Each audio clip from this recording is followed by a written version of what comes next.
Halo semuanya, sahabat YouTube, jumpa lagi dalam channel YouTube Sinta Pramadewi. Kali ini saya akan membahas sebuah topik yang sangat menarik terkait dengan pertukaran energi.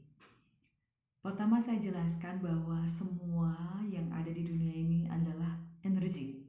Jadi semua benda itu ada energinya gitu. Dengan otomatis kita saat bertemu dengan orang ataupun dengan makhluk lainnya gitu, dengan benda-benda itu sesungguhnya ada pertukaran energi di sana.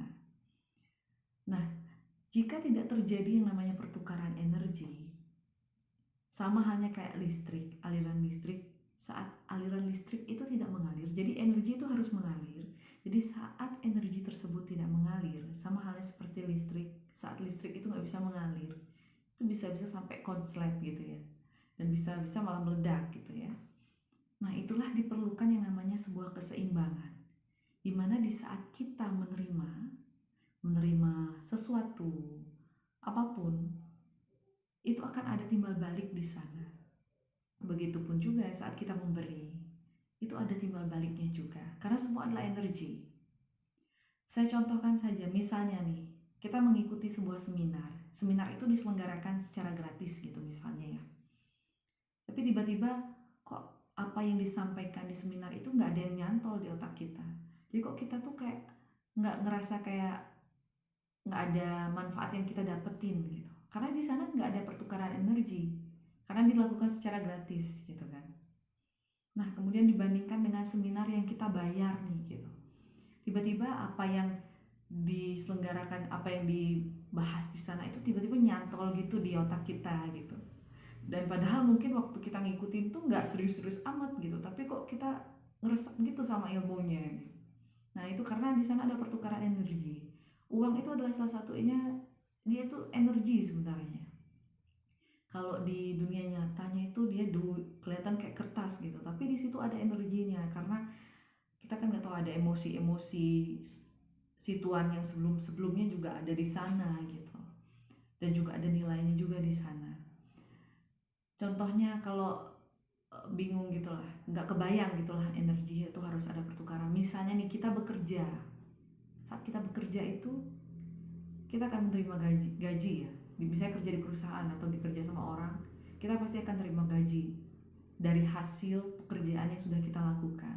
Nah sama halnya saat kita melakukan sesuatu, walaupun hal itu bukan di perusahaan atau di kita kerja sama orang, tapi melakukan sesuatu apapun itu ada timbal baliknya, karena ada energi yang dikeluarkan, maka otomatis itu akan ada hal yang akan diterima. Dan hal itu luas. Jadi bisa jadi misalnya kita sudah melakukan sesuatu, misalnya membantu orang, mungkin pada saat itu kita nggak dapat timbal baliknya duit, tapi bisa jadi kita di aspek kesehatan kita bisa lebih sehat, kemudian di aspek relasi kita memiliki hubungan yang baik ya, jadi bisa saja dia masuk di sana gitu. Hal sederhana yang bisa dilakukan untuk yang namanya kita melakukan pertukaran energi itu di saat seseorang membantu kita, misalnya dengan mengucapkan terima kasih. Kata-kata terima kasih itu sangat luar biasa. Itu adalah salah satu cara untuk kita melakukan timbal balik kepada orang yang sudah membantu kita. Begitupun juga hal yang sangat sederhana itu adalah senyuman. Dengan kita tersenyum, dengan otomatis kita sedang memberi, dan nantinya kita akan menerima. Hukum pertukaran energi ini sangatlah pasti gitu, jadi nggak mungkin meleset. Seberapa yang kita terima, ya segitu yang akan kita beri gitu. Begitupun juga seberapa kita berikan, ya segitu juga yang akan kita terima. Tapi semuanya tidak melulu soal uang, ataupun ya dia macam-macam dia akan hadir dalam kehidupan kita. Misalnya saja nih, contoh juga buku misalnya. Kalau kita melihat sebuah buku, kalau orang lihatnya oh, apa sih ini cuman buku kertas gitu kan. Tapi kalau saya lihatnya di sini ada energinya. Kenapa gitu? Jadi di sini ada energi dari si penulis. Dia menulis buku ini dengan penuh dengan perasaannya dia. Jadi itu ada di sini gitu. Nah, kita lalu bagaimana dengan pertukaran energi? Caranya bagaimana? Caranya ya kita membeli buku. Jadi kalau kita membeli buku dari uang kita gitu, dari jerih payah kita. Artinya ada pertukaran energi di sana, sehingga otomatis apa yang ada dalam buku ini akan cepat sekali nyantol di otak kita. Jadi kita cepat sekali bisa paham dengan apa isi dari buku ini.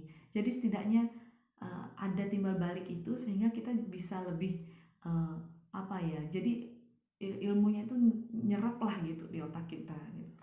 Dibandingkan nih misalnya kita ngeliat temen yang punya buku itu terus kita pinjem gitu, bisa-bisa kayak kita tuh males gitu bacanya, terus kita kayak nggak apa sih, walaupun udah baca misalnya kok kayaknya nggak ada yang bisa dipahami dari isi buku itu karena dia minjem gitu, jadi nggak ada pertukaran energi di sana sama yang nulisnya gitu. Tapi kalau kita beli itu ada pertukaran energinya di sana. Nah, itu salah satu contohnya ya. Jadi pertukaran energi itu adalah hukum yang pasti yang ada di alam semesta ini, dan prinsipnya ini memang kita harus seimbang. Kalau misalnya kita hanya memberi aja dan untuk menolak untuk menerima, itu juga nggak baik. Tapi di saat kita menerima aja tanpa pernah kita memberi itu luas ya. Bisa memberi senyuman, memberikan ucapan terima kasih, membantu hal-hal yang sederhana, itu juga nggak akan bagus, nggak akan seimbang energinya. Maka untuk keseimbangan itu, jadi hal-hal sederhana di saat kita menerima, ucapkanlah terima kasih. Nah misalnya nih kita nonton misalkan sosial media ya, YouTube, Facebook, atau di Instagram, kita nemuin artikel atau video yang menarik gitu, dan itu inspiratif banget. Caranya kita untuk memberikan timbal balik itu bisa dengan cara like, terus komennya ucapin terima kasih misalnya, terus subscribe channel itu. Dan misalnya channel YouTube misalnya ada iklannya nih, misalnya channel itu memberi manfaat banget untuk kita, tontonlah sejenak iklan itu. Jadi biarkan iklan itu lewat, sehingga itu bisa memberikan masukan untuk si yang buat konten gitu kan. Terus juga kita artinya dengan tidak sadar kita sudah memberikan dia pertukaran energi itu. Jadi ya sedikit tidaknya ada pertukaran di situ, sehingga apa yang disampaikan pada konten tersebut bisa diterima gitu. Misalnya juga subscribe channel YouTube yang kalian tonton lah, yang kalian rasa memberikan manfaat. Itu pun juga dengan artikel-artikel. Jadi dengan begitu artinya kita akan ada pertukaran energi di sana, sehingga informasi dapat diserap dengan baik. Ya demikian dulu yang bisa saya bagikan pada kesempatan ini terkait dengan pertukaran energi. Semoga bermanfaat. Sampai jumpa lagi di video ataupun channel YouTube nanti yang akan kita upload. Terima kasih, selamat malam.